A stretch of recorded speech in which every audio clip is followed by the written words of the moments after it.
Hi, everybody. I'm going to wait just a minute to make sure that everybody gets in, but welcome. Great to have so many folks in the audience today. Give everybody just a minute or two to get in from the waiting room.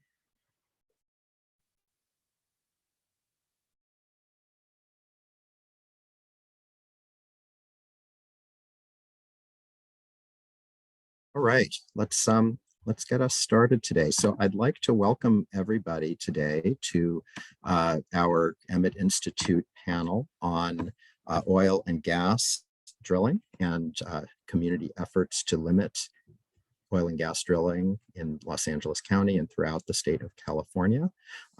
It's a really important and central issue that a lot of us have been looking at in the environmental advocacy and environmental justice advocacy communities and in the academic world. This is an issue that I have worked on in a few different capacities in my own work, and I'm really thrilled to have the range of panelists that we have to focus today, not only on the legal questions, as we are a law school, but also really on thinking about and understanding some of the organizing work and strategies that are behind these efforts to educate folks about all the work that's being done, just so that we increase the base of knowledge about this issue. So I'll just briefly introduce our three panelists. We have Ingrid Brostrom, who's the Assistant Director of the Center on Race, Poverty, and the Environment. Ingrid has been at CRPE since 2006. She works largely, although not exclusively, in the Central Valley of California and also statewide on CRPE's Toxics Free Communities campaign, on all kinds of environmental justice issues, and in particular, recently on oil drilling issues. So I'm happy to have Ingrid here. We also have Damon Nagami, who is a senior attorney in the Lands Division and Nature Program at NRDC and the director of NRDC's Southern California Ecosystems Project. Damon's work includes increasing equitable access to nature, especially for low-income communities and communities of color, protecting open space and wildlife habitat, and focusing also on oil and gas-related policy. Damon, I'm excited to welcome Damon to be with us this morning. Then third, we have Eric Romann, who is the coalition coordinator for Stand LA. Stand LA is the Standing Together Against Neighborhood Drilling. It's a Los Angeles-based coalition. He works for Physicians for Responsibility Los Angeles as part of the Stand LA coalition. Eric manages Stand's work, including policy advocacy within the city of Los Angeles, coalition building and grassroots organizing around oil and gas related issues. He has worked in organizing and various types of campaigns for many years here in Los Angeles and also internationally. So I'm excited to welcome all of you to the panel today. I also want to acknowledge our fellow, our postgraduate fellow in our program, Beth Kent, who has helped to organize this program and done a lot of work to assist with putting it together, and Heather Morphew, who is responsible for running, among other things, running the technology, the Zoom behind this program today.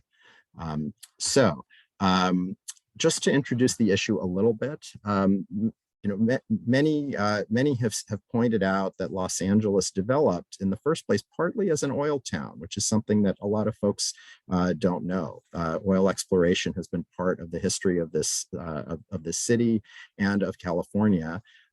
And over time, it's become clear that frontline communities bear the burdens of drilling, in many cases, literally in their backyards, health impacts, quality of life impacts from oil drilling. And at the same time, there has been a push from climate activists to reduce reliance on fossil fuels in a broader sense. there has been over the last few years a number of legal and organizing efforts which have really captured a lot of imagination of advocates and also gotten traction in the world of policy over the past couple of years, locally and statewide.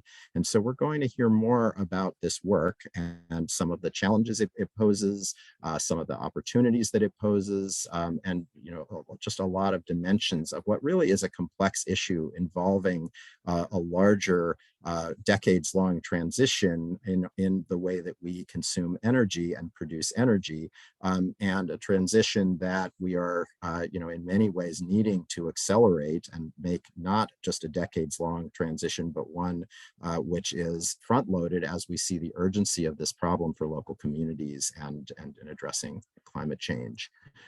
So that's the setup for this panel. I'm really excited to have you folks here with me today and to have just a great group of folks in the audience as well.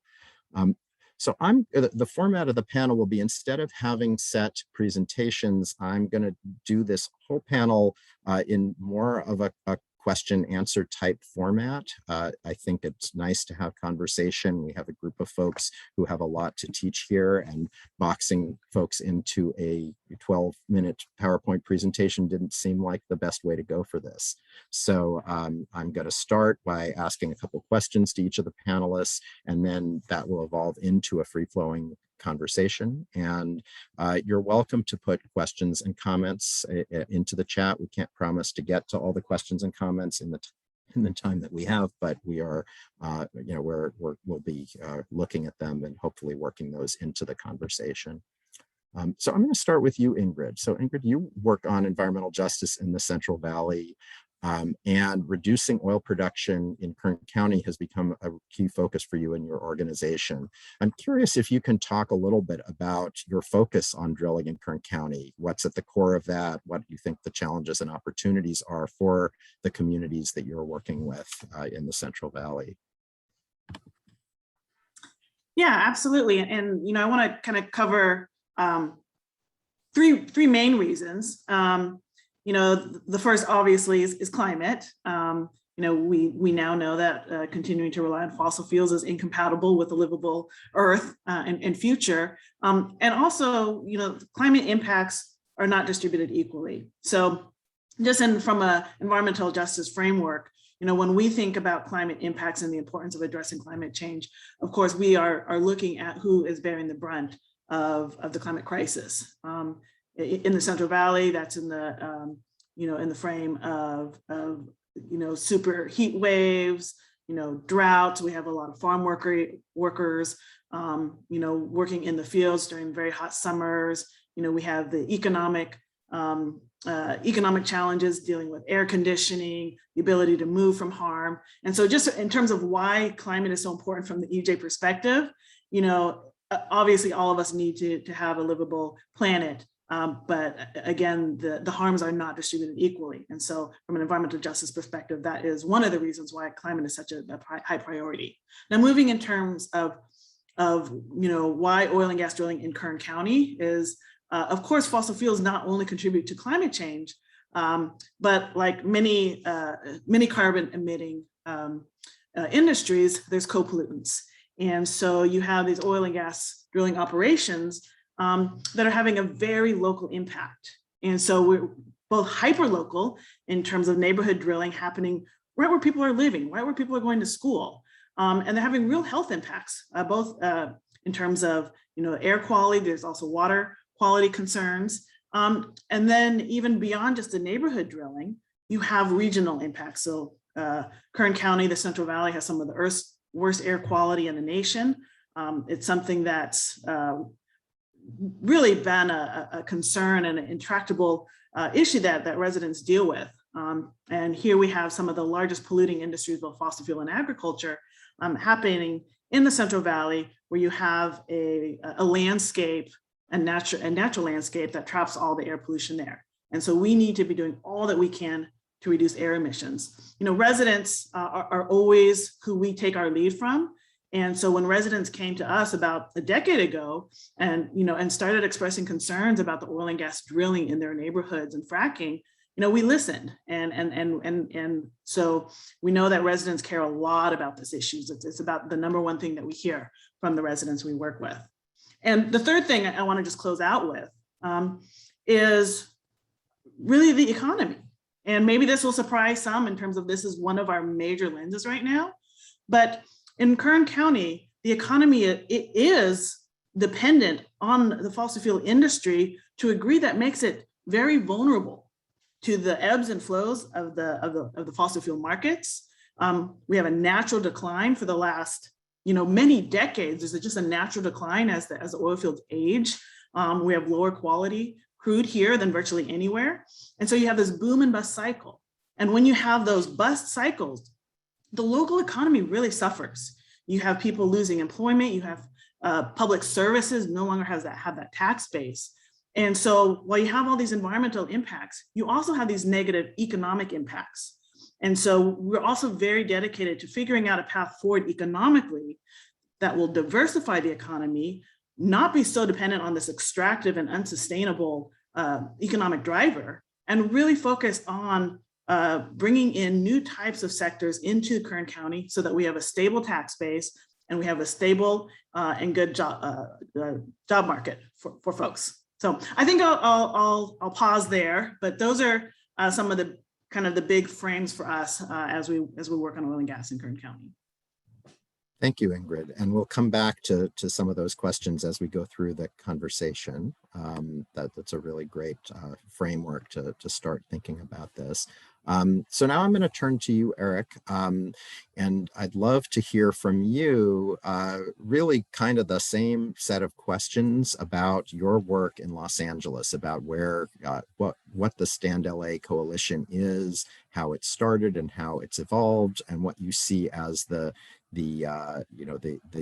range of issues and drivers, and why it's something that you and your organization have focused on. Great, thanks so much, Sean.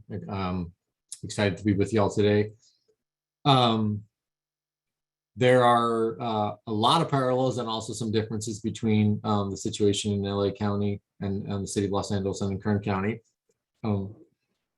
I think the parallel is that the origins of the work challenging oil and gas production and extraction has started with organizing at the community level in what we call sacrifice zones, which are neighborhoods where the right to live in a healthy environment with clean air and clean water is sacrificed in the name of industries that at the moment are critical to our economy, including the fossil fuel industry, right?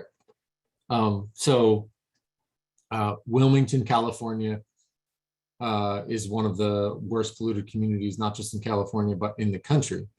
It's a neighborhood in the harbor area in the city of Los Angeles, right at the southern tip of LA, dotted with oil refineries and the Port of Los Angeles, as well as hundreds of oil wells, where people come to see the presence of that industry as essentially normal, in spite of the significant impacts that it has on their health. So this work really started in places like Wilmington, with grassroots organizers and grassroots organizations, Communities for a Better Environment down in Wilmington, community leaders like Ashley Hernandez, who's both a resident and a youth organizer in Wilmington, community leaders and residents who have been directly impacted in terms of their health in some significant ways, like Nayeli Cobo and her mom, Monique Uriarte, who live in the University Park area near USC, who live right across the street from a 10-foot wall behind which is the Alanco drill site. Out of organizing in different really neighborhoods and sub-neighborhoods of our city and county, emerged a recognition of a common problem, which is the direct health impacts of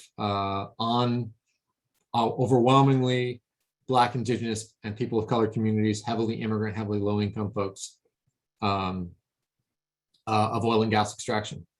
And out of the organizing really at the neighborhood level between and among residents, connecting with local organizations, emerged Stand LA, Staying Togetherness Neighborhood Drilling, which is, as you mentioned, is now a city and county-wide coalition with leadership from the organizations that are directly impacted. And to Ingrid's point, and also in the context of obviously the COP26 happening as we speak, we see communities on the front lines challenging the fossil fuel industry, from Wilmington to Kern County to the Ecuadorian Amazon basin, as really the front lines of the battle for a livable planet, right, as well as for their own human rights, waging these oftentimes David and Goliath battles against the very powerful oil industry, right? And so we've been able to go from neighborhood and very locally based struggles against individual drill sites in places like South LA and Wilmington to powerful, coordinated city, county, and statewide advocacy efforts led by those very same communities that have resulted in, some really significant advances, policy advances at all levels, and still with a long way to go. We can talk a little bit more about what those policy advances have been, but I'll leave it there for now. Great, thank you, Eric. And yes, we will come back to some of the specifics of the, the policy context right now in just a few minutes. So I'm going to turn to Damon. So a couple things. So first, in contrast to Ingrid and Eric, you work for what many would call a big green organization, the Natural Resources Defense Council. You're not working for frontline communities in the same way. And so I'm curious about your organization's role. And then I'd also like to hear you talk a little bit, moving into the to the heart of some of the policy questions. I'd love for you to talk a little bit about your advocacy and the basic context around the Inglewood oil field, which is where a lot of the concerns are. In addition to communities like Wilmington, we see a lot of oil exploration and drilling and production in a swath that goes basically, from Culver City towards South LA. That's called the Inglewood oil field. And I know that a lot of work you've been doing relates to that. So if you could just, both talk a little bit about your organization's role in this, and then start us thinking about the policy context in the Inglewood oil field. Great, thanks, Sean, and thanks to you and the Emmett Institute and the Environmental Law Society for hosting this conversation, and Eric and Ingrid. I'm really glad to be here with you as well. So I've been working on oil issues since I started at NRDC in 2008, as oil drilling has had huge impacts here in Southern California, as you've heard from Eric, and across California. And the work does align with our institutional priority to get off fossil fuels as quickly as possible and transition to a clean energy future. And you're right, frontline communities speak for themselves, and they have been leading the charge on urban oil drilling for years, elevating the issue, advocating at all levels, City Hall, the county. We're proud to be allies of Stand LA and other frontline groups, CRPE, CBE, and others. We support and amplify their efforts. We provide legal, policy, advocacy, help with communications and such. And, that's what I think we bring to the table.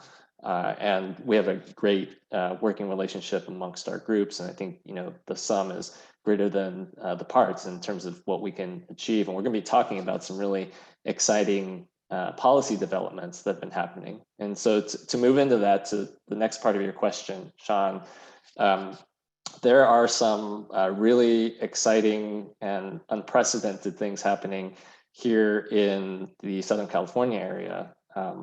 First of all, the County Board of Supervisors, Los Angeles County Board of Supervisors, recently passed in the middle of September a set of motions that starts the path toward eliminating oil drilling from county unincorporated lands and the Inglewood oil field in particular, which you had mentioned.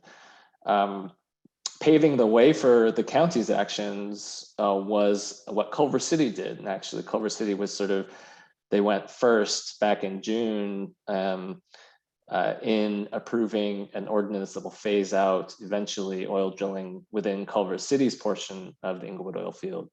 And that really served as a model, I think, that others, such as the county and the city of Los Angeles, could then follow. And we're hearing that the city is moving that direction as well. And I can't say it enough. These are unprecedented, really seismic shifts in how local governments are viewing oil production. You sort of mentioned, Sean, in your intro, the long history of oil here in California, and Southern California has that history as well. And to go from, very little regulation on oil drilling decades ago, to then a framework to update some of those regulations, include some protections, such as there's a zoning overlay in the Inglewood oil field called the Community Standards District that had some protections, but still wasn't in the place that the frontline residents and community advocates were looking for. So now we're talking about, phasing out oil drilling. And I've heard talk, I've heard in the media that, a lot of people are observing these developments and saying, wow, this is happening all at once or all of a sudden. And I really want to reflect back on, actually, this is the result of years and years of dogged advocacy and pressure by frontline groups and residents, including Stand LA, all the groups in Stand LA, CRPE, and many groups that are faced with the impacts of oil drilling across the state. And so I think it's not coming from nowhere. This is actually, progress that's happening as a result of lots and lots of work over many years and many allies. Thank you. And I'll point out that although it is true that we have this long history of oil production, we also have a long history of at least some attempts to regulate and limit oil drilling. And it was established in, certainly as long ago as the 1950s and even longer ago, but in the 1950s by the Beverly Oil case, that local governments have authority to address oil drilling through their land use regulations under the local government police power. But as you point out, local governments haven't really exercised that authority, to the extent that communities have, want them to currently. So I think it is a really interesting moment right now. So I want to pivot a little bit. I have a couple, questions I want to ask, but I guess I'll move back to Eric and ask you a little bit more about the current status of policy change in the city of Los Angeles. We've heard a little bit specifically about the Inglewood oil field from Damon, and I know that his efforts have focused largely on Culver City and on the county. And I'd love for you to talk a little bit about what you see coming and in the city of Los Angeles's jurisdiction. Of course, we have 88 cities in LA County, and each of them is responsible for its own land use policy, and the county is responsible for land use policy on unincorporated areas. But the city of Los Angeles itself has a large swath, especially in South LA and in Wilmington, where there are oil wells in people's backyards and adjacent to where people live and work. So I'd love to hear a little bit more from you about that, Eric. Sure. And I guess I'll just echoing what Damon said. I think we've really had a dynamic collaboration that's crossed between the work in the city of Los Angeles and the county, and even in Culver City, between different neighborhood-based organizations, nonprofits, and larger organizations like NRDC, combining forces in lots of different ways. So I really see these efforts as synergistic and mutually reinforcing, as Damon said. And unfortunately, the city of Los Angeles has moved very slowly on the issue of oil drilling. We began the process formally with the LA City Council in the spring of 2017. And fortunately, we are, with the support of a handful of council members and a lot of ongoing organizing and pressure, making progress to the point where there are 2 city council committees that have approved a motion that would set the city of Los Angeles down more or less the same path as the county is pursuing based on its County Board of Supervisors vote that Damon referenced a couple months ago. So we're waiting 1 or 2 other committees of the city council and the full city council to approve that that motion. And just to say that is far from the end of the story, or even from the end of the process. The actual approval of an ordinance to declare oil and gas drilling throughout the city of LA a non-conforming land use and to create a process for phasing out all the existing wells would have to come after that. So the motion that we're talking about is just the motion to really formally start the process. I also want to say, feeding off of something that Ingrid said before, is that, you know, one of the things that I think makes Stand LA as a coalition unique is that the leadership of the coalition are not traditional environmental organizations, and many of them not even traditional environmental justice organizations. They're organizations that have worked on immigrant rights and housing justice and economic development and workforce development in a range of issues, and really understand environmental justice as an issue that intersects greatly with all of those other issues. And I mention that because we are excited and proud to have played a role alongside passing the motion to begin to phase out oil drilling in LA County, to also have supported the supervisors in initiating the LA County Just Transition Task Force, which is now formally a partnership with the city of LA, where the county and the city have convened, and actually the sort of first meeting in its new incarnation of this task force was just a couple of days ago. Stakeholders, including environmental justice organizations, environmental organizations, academic institutions, labor unions, including those representing fossil fuel workers, and oil company operators and oil industry trade associations, all brought to the table to talk about what is our plan for creating an equitable transition off of fossil fuels in LA County that addresses the needs of workers who currently depend on jobs in the fossil fuel industry, and also addresses the needs of communities whose neighborhoods have been polluted and need to be cleaned up, right? And also the legacy of once oil is no longer being pumped out of the ground, of the wells that are left behind. So we're excited about that piece and see it as an absolutely necessary complement to the work that we're doing to phase out, because the divide that is often framed in the media, and I would say by our opposition from the oil industry, that this is a question of jobs versus the environment, is frankly not only a false frame, I would say problematic, and even go so far as to say it's a racist frame, because it implies that the communities that we work in are entitled to one or the other, meaning either clean air or a good job, but not both. And the work of our organizations has been to fight for good jobs for our communities and for clean air and a clean environment for decades. So we're clear that there's a confluence of interest there, that these things are not in tension with each other. It's not easy to figure out what that plan looks like. And we need a collaboration of stakeholders to do so. So not to minimize the task in front of us to create that equitable transition, but also to name that it's a critical piece of the both the framework as well as the concrete work on the ground of Stand LA and our partners. Thanks. I'd love to hear you talk about that same set of questions, Ingrid, because I imagine that is a more complex set of questions in Kern County, where there are more jobs dependent on the oil industry. And I understand your framing before that in itself makes the community more vulnerable to a boom and bust cycle and to being dependent on a single industry. And at the same time, you have a lot of folks who work in that industry. And I'd imagine that they don't all speak with one voice, in any sense on this range of issues.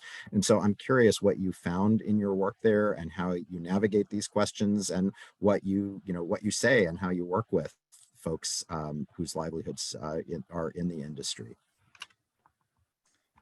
Yeah, so 70 75% of oil and gas production occurs in Kern County. So, it's just the lion's share. It's a smaller economy. The population is fewer folks. And so it is a dominating force in Kern County. And so we heard a lot about like what, LA County as well as some cities have been able to accomplish in a, kind of more forward-looking way. That just has not been possible in Kern County. We still have a county that fast-tracked 30,000 new permits for oil and well operations into the future with a single environmental review document. We're involved with litigation there. You have a county that just recently sued the state for some of Governor Newsom's announcements on fossil fuels. So you just have this very different political machinery happening in Kern County.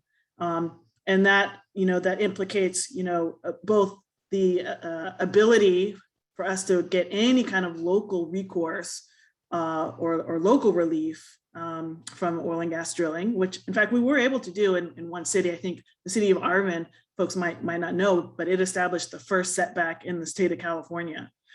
It wasn't a very large one, but it was monumental in terms of, you have a local city supporting its residents against this beast of the oil and gas industry, which came out very, very strong against that effort, and we were able to be victorious there.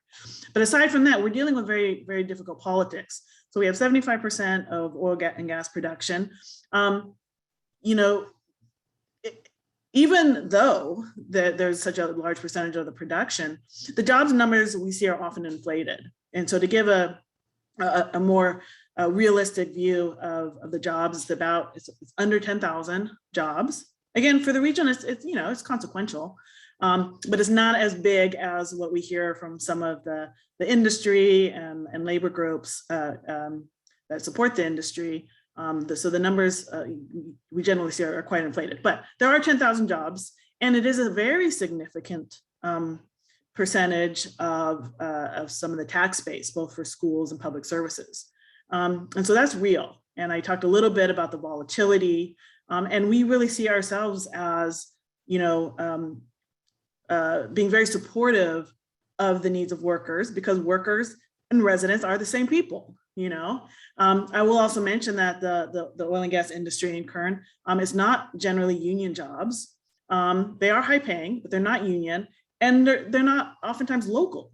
And so as we look at the need to transition off of fossil fuels, and in fact, not even the need, the inevitability, it's already happening. The transition away from fossil fuels, there is a need to figure out how to create new opportunities for people that actually live in Kern, as well as really focus on those high quality jobs. We're part of an initiative right now called the High Road Training Partnership. It's a regional plan that we're doing with UC Merced Community Labor Center and Bakersfield College, really trying to be intentional about bringing everyone to the table. It's an inclusive process. And we need to bring folks together and understand our shared goals in a clean environment, with good jobs that reach everyone. And so with those that framework, we're trying to develop a strategic plan and looking at what sectors make sense for Kern County, what makes Kern County unique, what are opportunities in Kern County, and what are the challenges we need to overcome. And so that's part of our work. This narrative about jobs versus the environment, is absolutely something that we fight against in Kern County. It's been like that for a long, long time. It's a false narrative. It's been a false narrative. And so, I think right now it's very important for us to be working, with labor unions, with workers, with communities to really band together to fight that narrative. Because again, residents and workers, they're one and the same. We want people to have good jobs, a strong economy, economic justice. It's all part of environmental justice. And so that's the lens that we try to use. And I just want to, I think, I talked about the difficulties of Kern, but it was one of the reasons why we really needed a statewide strategy because of the politics. And I think we'll probably talk a little bit about the state stuff in a bit. So I'll pause there. Thank you. Yeah, that's very, very helpful. So, so I wanted, there's a few things that we've touched on that I wanted to name about the types of issues that come up with actually regulating oil drilling. So one question that's come up is new versus existing wells. It's often much more palatable and straightforward to limit new operations than to work to regulate and or eliminate existing operations. And I think there's a particular complexity to that in whenever you're thinking about a resource like oil. Because of the potential to rework older wells. So that's something that I think makes this particularly complex, and there's some complicated legal issues relating to that. I also wanted to call out that there seem to be, I'm oversimplifying here, but there are maybe 4 types of ways that government seems to be able to engage with, with this question. So one is local government authority to engage in land use limitations, and even cities in Kern County, and even Kern County itself uses land use limitations. You can't drill wells everywhere as an operator in Kern County. There are some areas where you need a conditional use permit, and some areas where there isn't drilling allowed. So there's these land use limitations. There's what I think Eric referred to before as the strategy that the city of Los Angeles is exploring, the idea of making oil drilling a non-conforming use, which essentially means saying that existing operations over time are going to be eliminated because it's not something that's allowed by city land use policies. And the city could do that, or a county could do that within particular zones or throughout the whole jurisdiction of the local government. Then we have at the state level an agency, CalGEM, which is able to establish various types of pollution controls on wells. And my understanding is that the various advocacy groups don't believe that that's adequate for a bunch of the reasons that we've talked about. But that has been, to date, the kind of approach that CalGEM has taken. And then there's the potential at both the state and local level to establish setbacks from wells for either new or existing wells, saying you can't drill a well or you can't operate a well and produce within X feet of a residence or some other type of use. And so we see all of those legal and regulatory tools that might be used. And I think what Ingrid was just referring to at the state level is, among other things, a proposed rule that CalGEM just came out with that would, among other things, establish a 3,200-foot setback for new wells statewide. And so I think it would be interesting to hear more about each of these aspects, but maybe I'll start by turning back to Damon and asking about how local governments are navigating the difficult legal questions, including, for example, the argument that efforts to eliminate drilling in particular areas might amount to unlawful takings of their property without compensation. And so I'd love to hear a little bit from you about how you see local governments and the state navigating those kinds of questions. Yeah, thanks. They're good questions that I think folks are examining. And I think with local governments, the first place to start, as you mentioned, Sean, is with their inherent police powers, which they can use to impose regulations on and limit and even prohibit, in certain circumstances, certain activities if they threaten, for example, the health and safety of their constituents. We know there's ample precedent for this concept, but as we know, as you mentioned, there are constitutional limits around what government actions can be taken with respect to private property. And as you said, in some cases, it may be unlawful for the government to take action that impinges on a property owner's constitutional rights. Local governments certainly are aware of this, and an approach that they are taking is to phase out production of oil gradually over time. And that's rather than just sort of stopping it all at once. This is an approach that Culver City seems to be taking, and the county and city are moving in this direction as well. That sort of begs the question then, okay, how long of a phase out period are we talking? The cases in this area seem to consider many factors, but an important one seems to be whether the oil producer has been allowed enough time to make back a reasonable return on their investment. That seems right, I think, from a fairness standpoint. If oil drilling were initially allowed and then a company got its equipment together, got all of the necessary approvals and started operating, and then the rules changed and drilling was no longer allowed, then the company should at least be allowed to continue operating to be able to earn a reasonable return on their investment. But what that doesn't mean is that the company should be allowed to just operate indefinitely. At some point, it's going to need to shut down, cap the wells properly, clean up that site, and leave. And in Culver City's case, just to take an example, they commissioned what's called an amortization study, where basically you have experts in economics looking at the oil operations that are happening there in Culver City.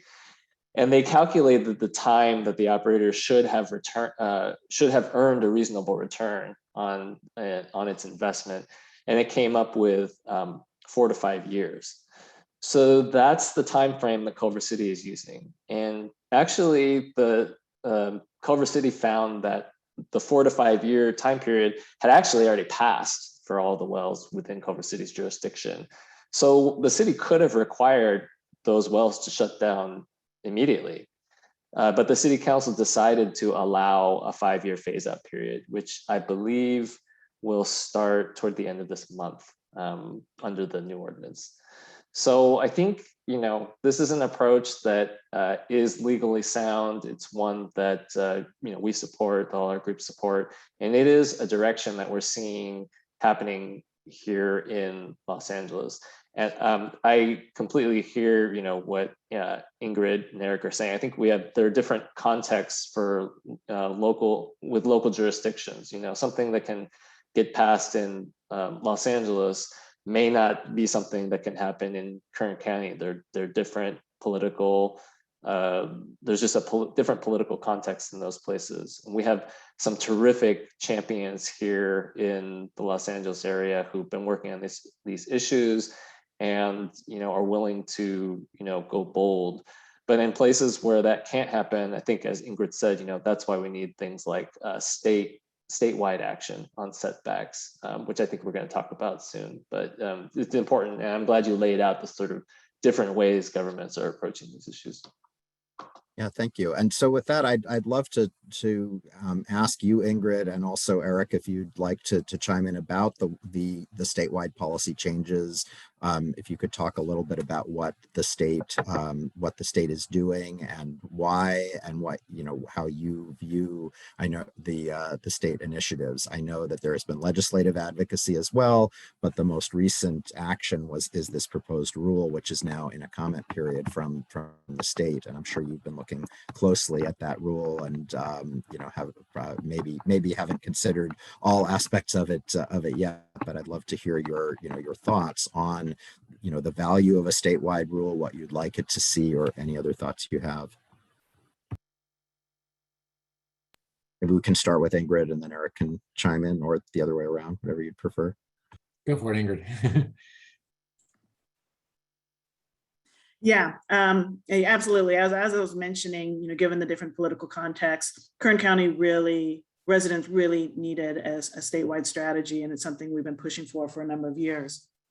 When we started this work, we actually wanted to work very closely with the LA advocates in order to provide the space and support needed to move forward with the local fights, as well at the same time as really starting to advocate at the state level. And I think we've been very successful. We have a statewide coalition now called Vision, Voices in Solidarity Against Oil in Neighborhoods, that has really allowed us to be very strategic in both supporting local advocacy and statewide advocacy. In terms of the recently announced CalGEM rule, just if folks are not familiar, I mean, it's very basic. It's a 3,200 foot setback area for new drilling. And then it also has a 3,200 area where there will be different operational controls and other mitigation measures required for existing wells. So that is the current proposal. I think most notably, advocates have for a long time been pushing for a 2,500 foot setback. And I think it was pretty gratifying for all of us to see that the state went even further than our recommendation. That is due to just the growing state of awareness and the studies that are showing impacts at greater and greater distances. I think I saw a question in the chat about, about studies showing impacts at 2,500 feet for new wells. Actually, the studies don't indicate there's a safe distance. So, I don't think 32 is some magic number that beyond that, you're not going to see any impacts. But that, that is where the government landed. There was a health panel, which did extensive study, and they actually came out with a unanimous report showing not just an association with negative impacts, but actually a causal relationship, which is, quite significant. Just in the last 2 years, we had at least 3 studies coming out, California specific. So there's been lots of studies, lots of research done on impacts from oil and gas. But now we have 3 specifically in California, and they all found impacts, significant impacts in relation to proximity to oil and gas drilling. Those outcomes are negative birth outcomes, both with preterm birth, as well as low birth weight, and more recently a study coming out showing different respiratory harms and PM level, particulate matter levels. So in terms of just the initial reaction to the rule, I think we're really gratified to see the 3,200 feet. The biggest hole, and it's a big one, is that right now the setbacks, prohibiting oil and gas drilling pertain only to new wells. And so I think the state's going to find itself in a really tough position in terms of explaining, given all of these studies, given the health panel findings, why existing wells are okay. It's just simply, there's a tension there. If there are these impacts, they're from existing wells. So yes, it's great. Let's stop new drilling. That's very important. We should not be increasing the burden to communities. At the same time, we now know and have evidence that the existing drilling is actively harming our communities. And with that knowledge, can the state really move forward with a rule that refuses to prohibit that drilling as well? And so that is the biggest gap right now that we see, and we will definitely be working through the rulemaking process to try to close that pretty significant loophole. Thanks, Eric. Do you want to add anything to that? Not very much, other than to reiterate, I think speaking from the perspective of Physicians for Social Responsibility Los Angeles, where I work, we're a medical and health professional organization. It is, I'm both happy to say and sad to say, one of the rare moments when we see proposed public policy actually in line with public health science, which in many other instances of policymaking, public health sciences and the precautionary principle that we should enact policies before harm is done, rather than examining harm after it's done. In many other instances, those principles and scientific studies are disregarded in the face of usually powerful corporate and industrial interests. And in this case, we applaud the Newsom administration first for convening a really strong panel of scientific experts, and then for listening to them. We want, as Ingrid said, a rule that is that maximizes health protection, including addressing the impacts of existing wells. Thank you. So we have a question in the chat from Minako Tanaka that asks, would you think the success in Los Angeles and Inglewood could be replicated in other parts of the United States? What are unique in those successful cases, if there is any? I will say, they're still in progress. So although there's been success so far, there's not an endpoint to either, to Los Angeles or to the county, although Culver City is actually moving forward with it. But I'm curious what you all think about the ways in which this type of advocacy might or might not translate into other political contexts and other local and state government environments.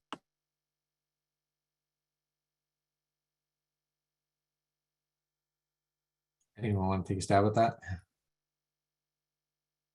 I'll just say briefly. I mean, I think our hope is that LA and California can and will be a model for other places, and also recognize there are other constituencies, there are other jurisdictions around the country that have setbacks. And in some cases, in many cases, stronger setbacks than what we already have in California and in Los Angeles.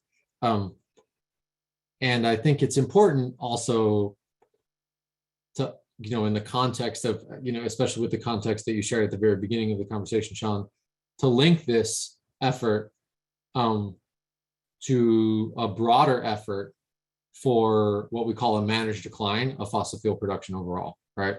As Ingrid named very well, we recognize both the immediate health impacts of fossil fuel production in close proximity to homes and schools and parks. And we also recognize, obviously, the threat of ongoing fossil fuel extraction and consumption to all of us, and especially the disproportionate impact on frontline working class and Black, Indigenous, and people of color communities. So we see our work broadly in line with efforts around the country and around the world to initially halt the expansion of fossil fuel production, and ultimately to create a plan for a managed decline, and would tie it back to points that we made earlier around the necessity of addressing the economic and employment impacts of such a decline, right? It's something that I think many of the audience probably is aware that, a consensus among climate scientists around the world about the extremely urgent need to stop expansion and transition off of the production of fossil fuels and consumption. And so I think we see our work although it looks different in different places. In some places there may not be fighting for a setback. There are efforts at the community level and by advocacy organizations and grassroots folks to combat fossil fuel extraction in lots of different places of the country and the world that we see our work is in line with. Thanks. And I'll note that some of the earliest local government efforts were in cities and towns in Texas, which then at the state level passed a law that forbade local governments from creating setbacks. And obviously we have a slightly different situation, or much different situation here. I noticed that the color in my on my screen just changed dramatically. I don't know why I turned purple there. The light I don't think has changed. Anyway, I think so obviously the political context is going to be very, very different in different parts of the country for that. I'm just looking through the chat to see what else what other kinds of questions that we have so far. There's, I think, a really interesting set of comments on the impact of old wells and then the impact that they might have on groundwater and on other resources. And I'm curious if any of you want to speak to that question. I know we have a lot of idle wells in California, and many of them have not been been plugged or abandoned in accordance with state policies and regulations. And I'm curious what you all think about that and how it relates to all these other efforts. Yeah, I'll just jump in and just say, talking about phasing out oil production is one thing, and I think we've heard about the strides that are happening. It's very exciting, but there is a legacy of a fossil fuel infrastructure that, before modern regulations came into effect, were just abandoned willy-nilly across the state. So we don't even know how many thousands of wells that were improperly abandoned lay about throughout the state in many places. That could come back to bite us if we're trying to redevelop or do something in certain places. Those improperly abandoned wells, and even properly abandoned wells in some cases, can serve as conduits for contamination to groundwater and to soil and other things. So it is an issue. It's something that's been investigated and shown that this is a multi-billion-dollar issue across the country, attracting enough attention such that even in the Biden administration's infrastructure efforts and the Build Back Better efforts, there may be funding for addressing abandoned wells across the country. So I think this is something that federal officials and folks here in California, our officials here, state officials, see as an issue, and it's going to take a lot of funding to address. Hopefully that funding goes to things like overseeing the efforts, like hiring more staff at the agencies to watch over this activity, because it's really the oil industry and oil operators that need to pay. We have a very strong polluter pays principle here in California, and if you made the mess, you need to clean it up. So that's one thing that advocates are really watching out for. Thank you. And I see Eric has put in the chat a link to a really interesting set of maps and photographs and other information so that folks can visualize neighborhood oil drilling in Los Angeles. So I'll take one more question, which is Cooper's question, which is, how does this all relate to renewable energy? How are we going, or are we, as we decline fossil fuel production inevitably, what does that mean for renewable efforts? I think I'm going to throw this first to Ingrid, because I think that's probably a very salient question, particularly in the Central Valley right now, about the land use and siting for those kinds of facilities, and also what role those facilities will have in terms of the economy. Yeah, so Kern County actually is quite a big producer of solar energy as well.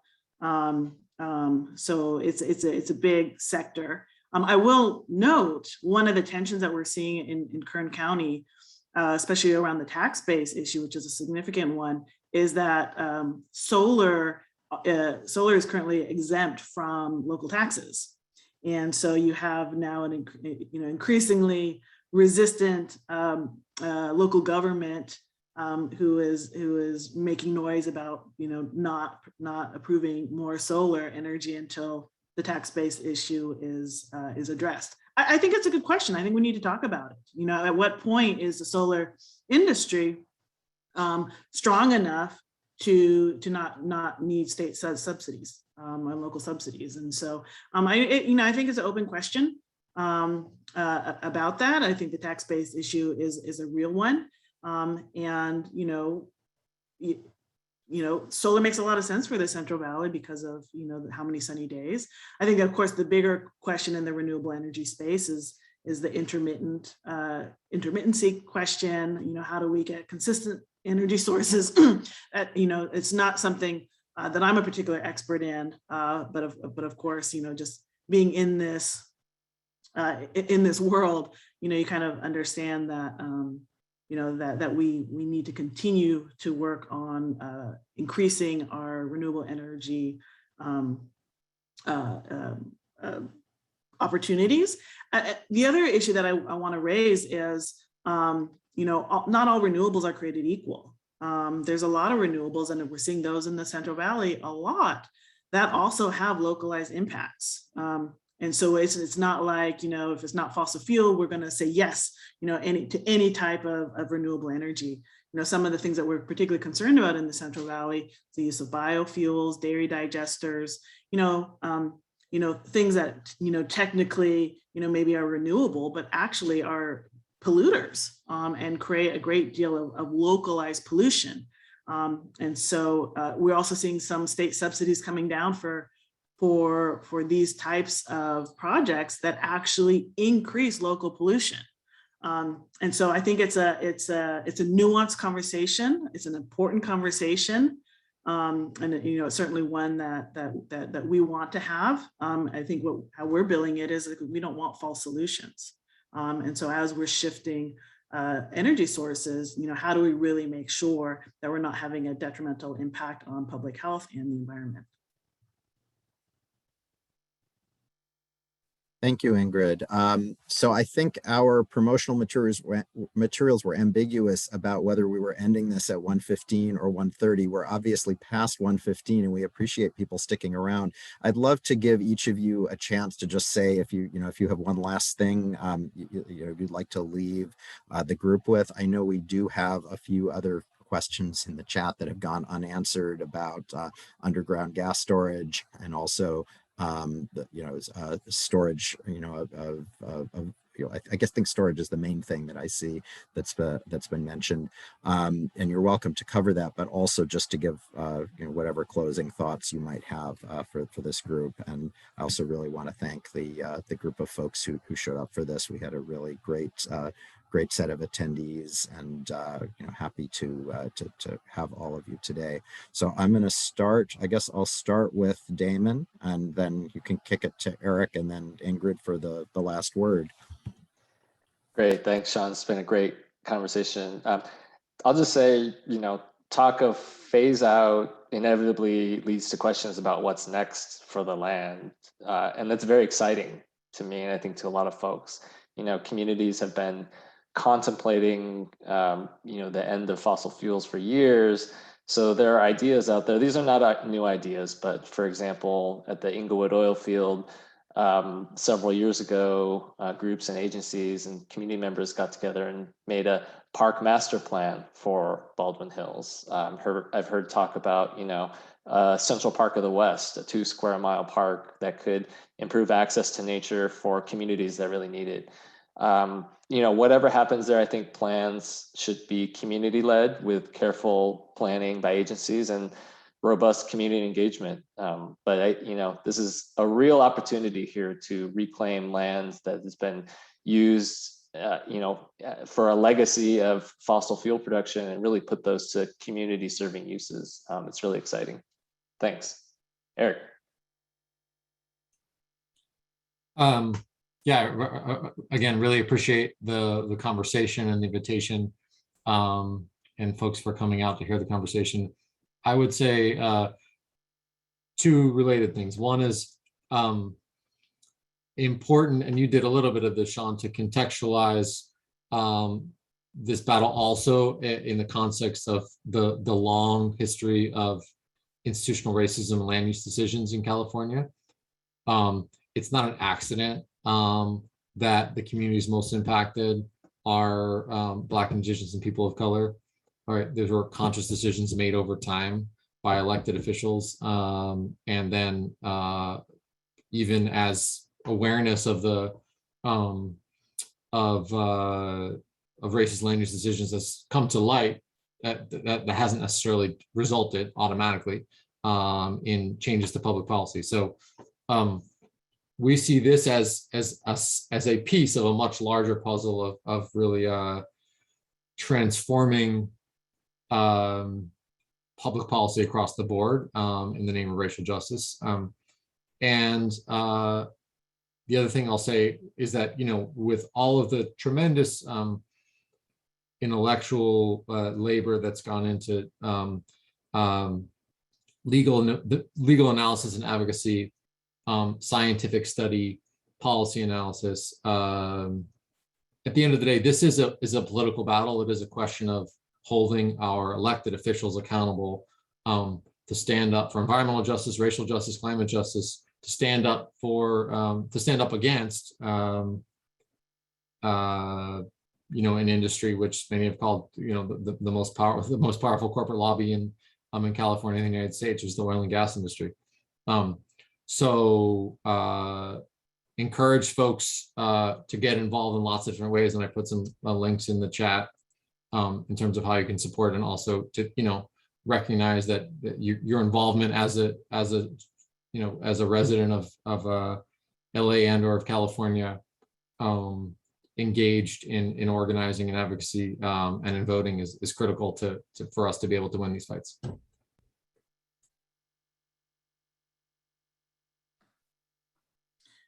Yeah, Eric, you took a lot of what I was going to say, but I will. What I really wanted to end with, is the power of organizing, the power of the environmental justice movement and movement building. This has been a long fight. It's been a very strategic fight. We were going up against some of the best resource, most powerful interests in California, and yet relatively small organizations with small budgets and small staff, really came together and led a lot of the strategic thinking here. And our partners allowed us that space, supported us. And so in terms of, as we think about how do we make big movement, how do we make progress in California, I really think there's a lot of lessons learned in the fossil fuel space. And yes, we're not there yet, but I feel a tipping point. I feel like other people feel that we have reached a tipping point on some of these issues. And we're politically, we're really well positioned to really have some fairly significant wins here. And so just a testament, I think, to the philosophy of environmental justice and the importance of organizing and the importance of building power in communities. I just wanted to kind of highlight that and say how proud I am to have been part of this movement, and how happy I have been to work with our colleagues both on this call and outside in the space. Thanks. Thank you. So I want to thank all three of you, and again to thank my colleague Beth Kent and Heather Morphew for all their support and work on this, but especially to thank the three of you for taking your time, and all of the folks who are in the audience here. We did record the panel, and I think we're planning to post it. I don't have details on that, but we will we'll follow up with folks. And I really just appreciate everyone taking the time to learn about this issue, and I hope everyone enjoys the rest of your day, and hopefully we will see many of you at future programs. Thank you very much.